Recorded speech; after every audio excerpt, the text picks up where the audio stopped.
Hai hai hai, assalamualaikum semuanya. Selamat datang di channel Thinking. Oke, yang belum subscribe silahkan subscribe dulu.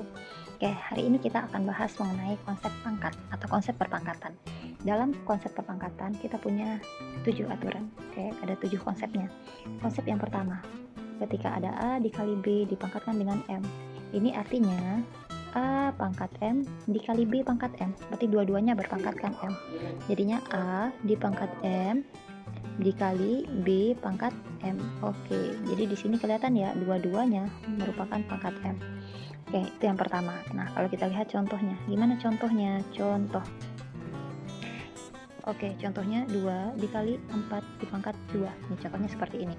Ini artinya 2-nya dipangkat 2, 4-nya juga dipangkat 2. Kemudian dikalikan.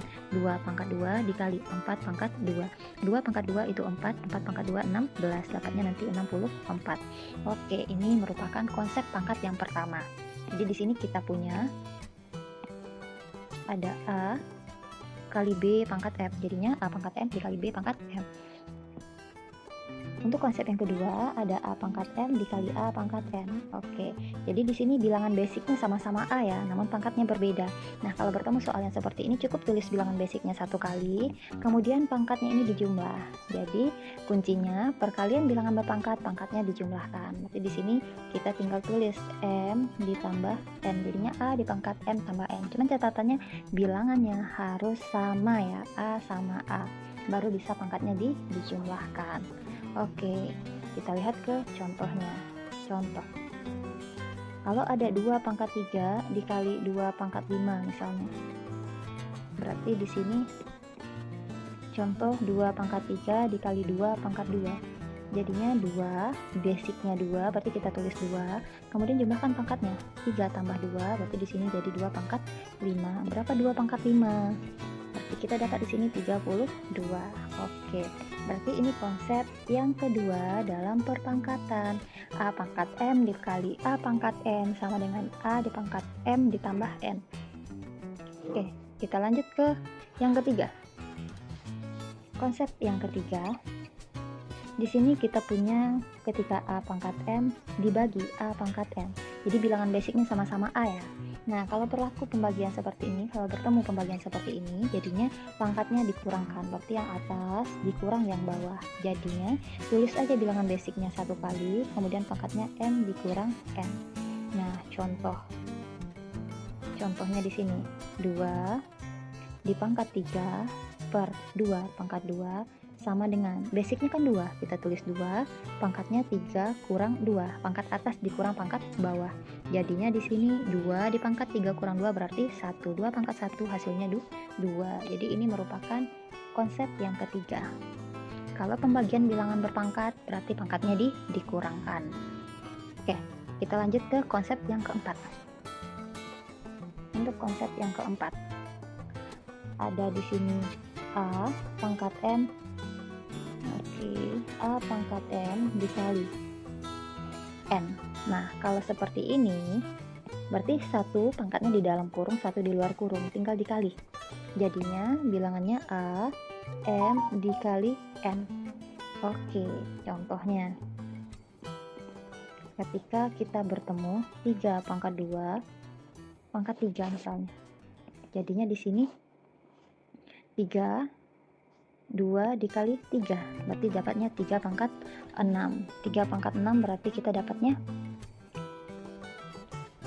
729. Oke, ini merupakan konsep yang keempat. Kemudian untuk konsep yang kelima. Yang kelima, kita punya di sini ketika ada A di pangkat min 1. Oke, perpangkatan dengan min 1 atau perpangkatan dengan negatif itu artinya 1 pernya. Jadi 1 per A pangkat 1. Jadi kalau misalkan nanti ketemu yang lain gimana? Ketemu yang lain jadinya misal 2 pangkat min 1, tadi kan langsung 1 pangkat 2 pangkat 1. Ini contoh pertama. Contoh kedua, kalau nanti 2 pangkat min 3 gimana? Jadinya 1 per 2 pangkat 3. Jadi dia jadi 1 per, pangkatnya jadi positif. Ini merupakan konsep yang kelima. Kemudian kita lanjut ke konsep yang ke-6. Nah, konsep yang keenam di sini ketika ada A pangkat 0 hasilnya nanti sama dengan 1. Artinya apa? Apapun atau berapapun angkanya yang dipangkatkan dengan 0, hasilnya akan selalu sama dengan 1. Contoh, 3 pangkat 0, 1. Mau 1000 pangkat 0, hasilnya tetap 1. Jadi semua angka yang dipangkatkan dengan 0, hasilnya selalu sama dengan 1. Itu konsep yang keenam. Oke, ini konsep yang terakhir, yaitu konsep yang ketujuh. Oke, untuk konsep yang ketujuh di sini ketika ada 0 di pangkat M, hasilnya akan tetap 0. Artinya, kalau 0 dipangkatkan dengan berapapun, hasilnya akan sama dengan 0.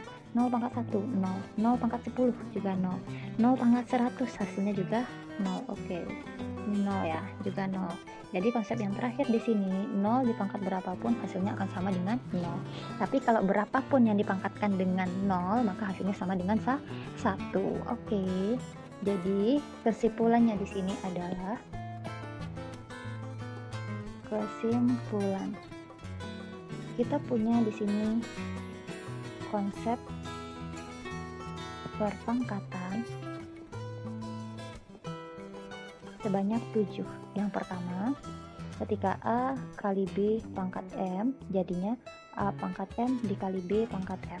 Yang kedua, ketika ada A pangkat M dikali A pangkat N, maka A pangkat M ditambah N, pangkatnya dijumlah. Yang ketiga, ketika ada A di pangkat M per A pangkat N, maka jadinya A pangkat M dikurang N, pangkatnya jadi dikurang. Kemudian yang keempat, ketika A pangkat N dipangkatkan lagi dengan N, maka di sini kita jadinya A di pangkat M dikali N. Kemudian di yang I, ketika nanti ada A dipangkatkan nanti dengan min 1, maka jadinya 1 per A pangkat 1. Kemudian yang F, ketika ada A dipangkatkan dengan 0, hasilnya sama dengan 1. Jadi perpangkatan dengan 0 hasilnya selalu sama dengan 1.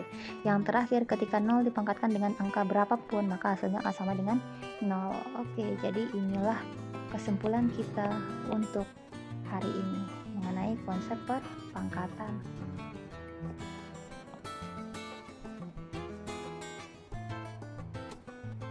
Oke, semoga membantu bagi teman-teman yang suka dengan pembahasan yang seperti ini atau yang mau ikut tes pada tahun ini. Silahkan klik tombol subscribe-nya, nyalakan loncengnya. Oke, kita belajar bareng di sini.